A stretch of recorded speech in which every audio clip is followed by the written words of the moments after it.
Hey guys, I'm Mike and I make stuff. Welcome back. Today we're going to dive into how you can combat planned obsolescence and navigate what I feel certainly can be some of the most challenging financial times. But the first thing we're going to do to make that happen is we're going to build a toolkit that empowers us to repair and create. So let's get started. Now, planned obsolescence, like we talked about before, is where things are designed to have a really limited lifespan, pushing us to replace them a lot sooner than necessary. But the right skills, the right tools, we're going to be able to fight back.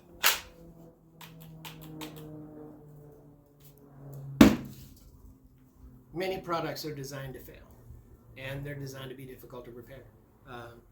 This not only wastes money, but it contributes to environmental harm, and frankly, it's something that I don't think any of us need right now. So by continuing to tune in, giving me your feedback, and let me know how I can help you guys empower yourselves by learning to repair and maintain your belongings to make the things that you want instead of buying the things that you want, repurposing, reconditioning, and keeping things that normally would be trash as something useful. We can extend that lifespan rather than we can reduce the waste and help ourselves out quite a bit along the way. Now, one of the first things that's going to be useful is get yourself a decent set of screwdrivers. Most everything these days is connected with screws as a fastener. Now, these can get really, really simple, and they can get really, really intricate. I think this is available on Amazon. If I can find a link, I'll try to put it up there in the description for you. But you can usually pick these up for $20, $30. And it gives you a whole myriad of options, like the ones I'm going to need to work on this drill. At the very least, you want to try your best to find at least a good set of straight and flathead screws, or straight and flathead screwdrivers, I should say. If you can't, or you don't have space, or you don't want to mess around with trying to find room for a set like this, there's plenty of other options. One of them is these guys right here.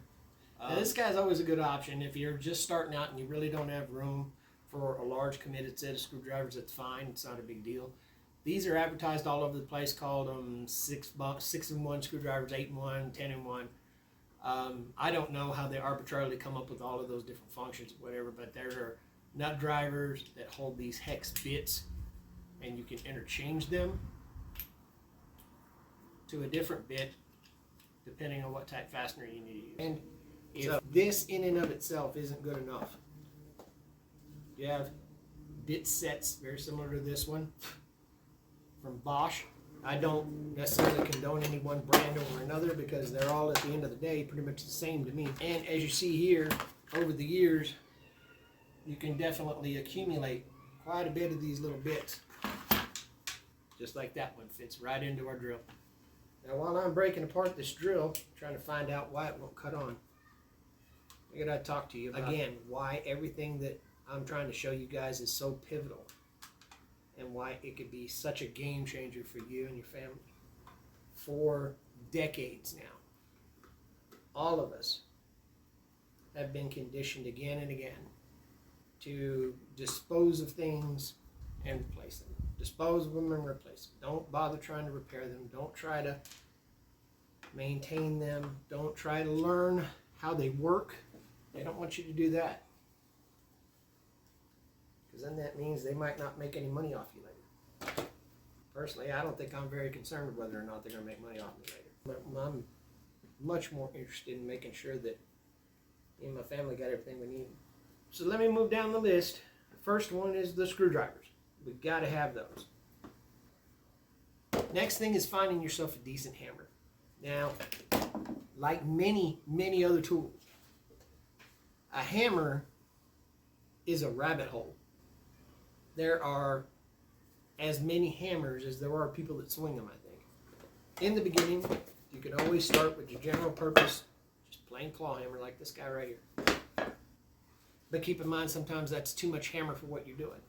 Maybe you're hitting on a soft material, or maybe you have to hit something that's easily damaged by a metal head striking it.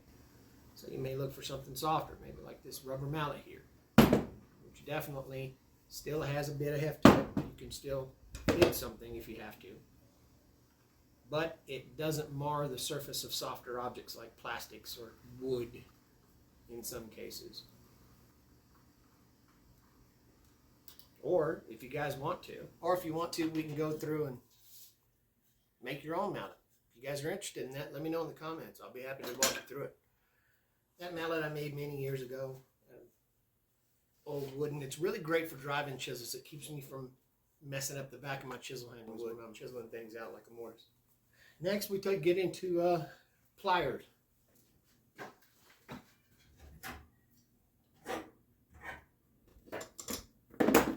Next, we'll get into pliers. Now, we're all familiar with the regular old set of pliers. I mean, we've all got a set running around the house. If you have a set of these, this will really do well. You do eventually get benefit from getting some other specialized ones, like these guys right here. And they have a different profile, but right here, they actually have a pair of cutting blades that'll let you cut a piece of wire, cut a small piece of rod. If you got enough hand strength, it'll even cut a nail or a small screw. Those are really handy to have. Pro tip, if you look real close, at the bottom right here, you'll see that there's a gap that opens up underneath there. Again, if you have hand strength to do it, itself is just, it doesn't work so great. There are a lot more elegant solutions, but it will work in a pinch. Next, you have some other pliers called needle nose pliers. Those are these guys right here. I bet you can guess why they call it that. Some guys will call these channel locks. Now, the channel lock is the brand name of these, but they're actually called a slip joint pliers. Now, the difference between these and the rest of them is that they have a wide range of versatility when it comes to the size they can be. As you'll see, there's a series of ridges here, and there's a pin that allows that to adjust itself to various sizes. You can grab some pretty big items there if you want to. And all of these come in variable shapes and sizes. This guy, absolutely ready to work on some big jobs. Picking up a variety of pliers, probably really smart.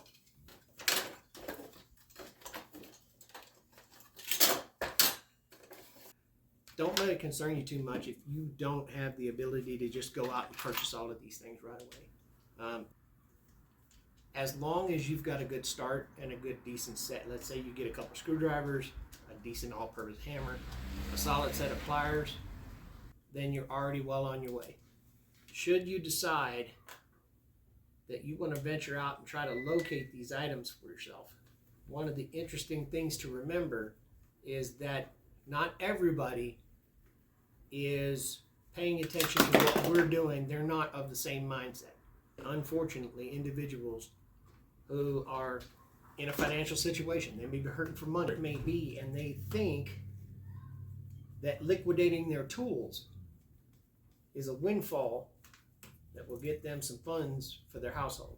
I am not asking you to exploit other people, but I can certainly tell you that this is a distinct opportunity for you to pick up many and many of these things. A few dollars, maybe sometimes even change.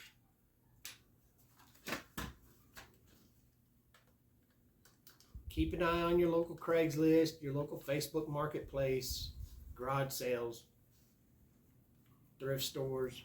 I tell you, the vast majority of the things that I got, I ended up getting the exact same way, because it was more valuable to me than it was to someone else. And cumulatively, it gave me the ability to be as sustainable and self-sufficient as I could possibly be. Moving onward, measuring tools. My recommendation for a starter is to find yourself the cheapest tape measure you can possibly get. If you are a consumer that goes to Harbor Freight, frequently they have a weekly special that will give you a coupon, and that coupon will entitle you, with the purchase of another item in their store, getting a free tape measure. Is that thing laser accurate? Of course not. But it's accurate enough for you to do what you need to do. Let's take a look.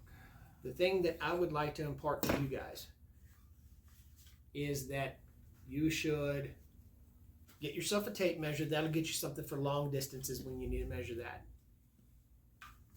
And get something like this guy here. Some type of ruler.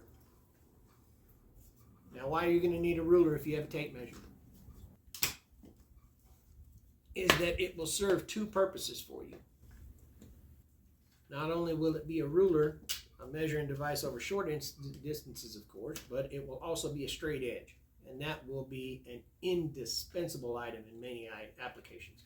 I can't tell you the number of times a straight edge has helped save the day for me. For making sure that I got a straight edge on something, determining if something needs to be adjusted. Straight edges are indispensable, so you want to make sure that you got one.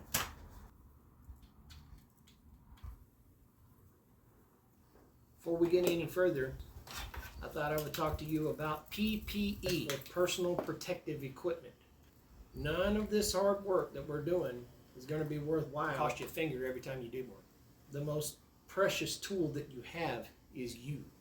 So we're going to do everything we can to protect that tool and make sure that it's in good shape. Hard, thick leather gloves for when you're going to do something that's very heat intensive, especially welding, things like that. Metalworking, using a blowtorch. Those temperatures out of the torch reaches into the thousands of degrees. And I promise you, if you touch that with your bare hand, you're going to leave some skin behind when you let go of it. So good, solid sets of gloves. So you need some kind of hearing protection. There is a safety code to the Occupational Safety and Health Administration, also known as OSHA, but they have a code called 1926.101. I'll try to remember to put a subtitle, see if you guys want to look it up. This will tell you hearing protection devices and their standards that they recommend to protect your hearing. And above all things, you need some eye protection. Moving back to the list of other tools. A good utility knife, sometimes people call them a box cutter. This one happens to be a real fancy one that I got. It's a folding thing that goes in your pocket that holds these little razor blades. Is another indispensable tool in the beginner's tool set. Now later on, once you become more intricate or you need to do things more precisely, there are things like X-Acto blades, there are precision knives. Those are all out there. But this is a really good solid start. If you got one of these, you're in really good shape. The adjustable wrench. For those of you in the know or you have some experience with tools, don't come at me. Listen, I understand and I get it. Tools, they swear against these all the time. Get the right wrench for the right job. Every fastener's got a little. I've got sets of wrenches all over the place. Literally hundreds of them. This is great for starting because that adjustable head lets me in the very beginning, while not optimal, gives me the size wrench that I need. And this is a very versatile tool. There's a reason that they continue to make them. They're there for you when you need it. They do have the potential for damaging fasteners, but at the end of the day, it's a good, versatile tool.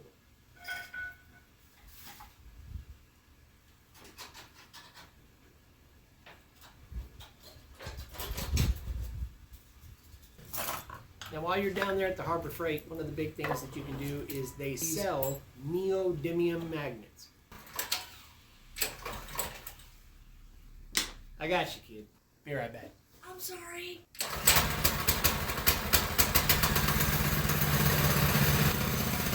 Guess what he's doing today? A couple of points I want to make about these. These things are incredibly handy. They're very small, but yet very powerful. If you've got little babies around the house, if you've got small children or people that like to put things in their mouth, kiddo decided he wanted to try to swallow these. I think they were in ball bearing form. They were round little spheres. So just be careful with them. Store them appropriately. Keep them away from electronics because they do emit electromagnetic fields, which is usually not good for electronic devices.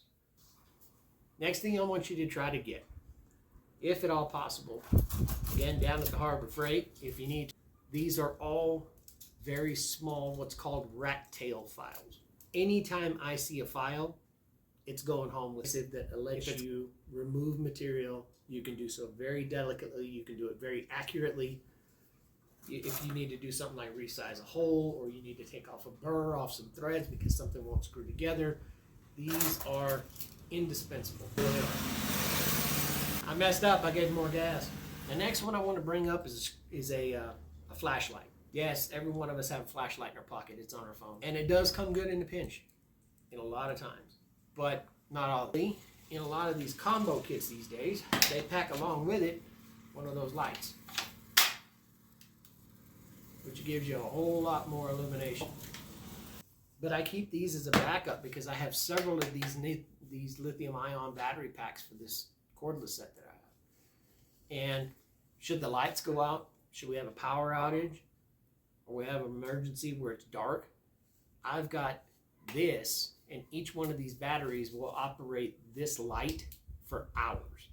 I could hypothetically have good strong light with me for as long as days. Invest in. If you're going to eventually break down to get yourself a cordless power tool set, try to make sure it's got a light with it. Again, back to the Harbor Freight like we talked about.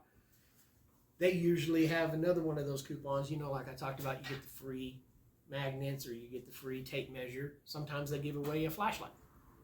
All of these things are great pieces of starter gear to have. Now, with all of these tools, this is a bad wiper switch in here, by the way, for those of you who are savvy about this kind of stuff.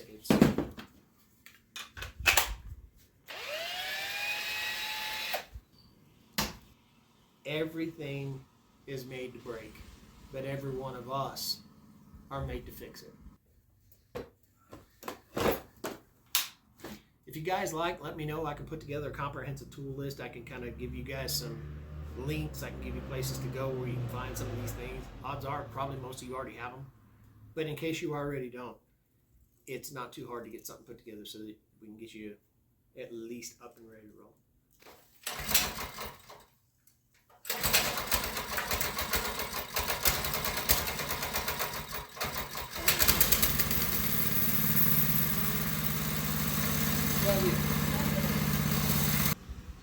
Now, for those of you who have been tuning in last week, all 5 or 6 of you, thank you for that, by the way.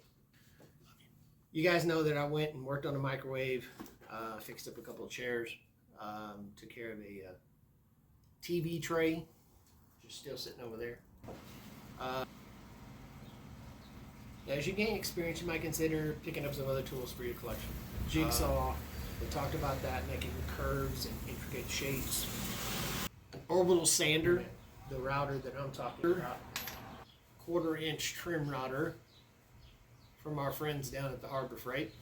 I ended up 3D printing a base plate here. If you want the STL file for this, I'd be happy to give it to you. Just let me know. I'll drop it in the description, or I'll send you a message with it, whichever way it goes. When my sons were smaller, my screaming wood eraser, which was a pretty accurate assessment of what it does. If making things out of wood ain't necessarily going to be your cup of tea, then we may start talking about, okay, do we need a torch? Do we need a welder? Do we need grinders? Do we need steel cutting? What discipline? I'm interested to find out which way you guys plan on going first. I have the unfortunate circumstance that I still can't figure out what I want to be when I grow up, so I continue to dabble a little bit in all of it. Let me know in the comments below. I mean, what is your chosen discipline? You think electronics is going to be your thing? Is it going to be woodworking, metalworking, sewing, upholstery? All of them great choices. Again, I want to double back and I want to make sure that when I'm talking about using power tools, always prioritize your safety. Wear the appropriate gear. Wear it in the appropriate way. Follow the manufacturer's instructions. We have the internet now. It's not hard to find the user's manuals, even for used tools that haven't been made for 30, 40, 50 years. Make sure that the area you're working in is clear and well lit and ready to work. I understand that building a toolkit is a bit of an investment for some, but it is a short-term investment that will definitely pay off in the long run. I can attest to that with evidence. After buying just a handful of tools, I started working much the way I'm describing to you guys. I had a few items, stuff that you'd have around the house, some screwdrivers, a hammer, some pliers, a saw, And gradually, almost every single thing that I've accrued up to this point, which I have to say, if I've got 20,000 tools, I wouldn't be shocked about it at all. I've been able to gather all that as I continue to fix things and then use the proceeds from fixing those things or selling those things or making those things and then selling them. That has in turn allowed me to reinvest that into the next tool and to build a collection over time. Tell me in the comments, leave a hashtag drill bits. If enough of those things happen, I'll build a drill bit storage method next week. Remember, it's not about having the most tools. It's about having the most skills to be able to use them effectively. Keep learning, keep creating. Pretty soon you'll be making stuff too. Thanks for watching. If you feel like it, think I earned it, I would appreciate a like, maybe a subscription. Tune in next week. Hang in there, guys. We're going to make it. See ya.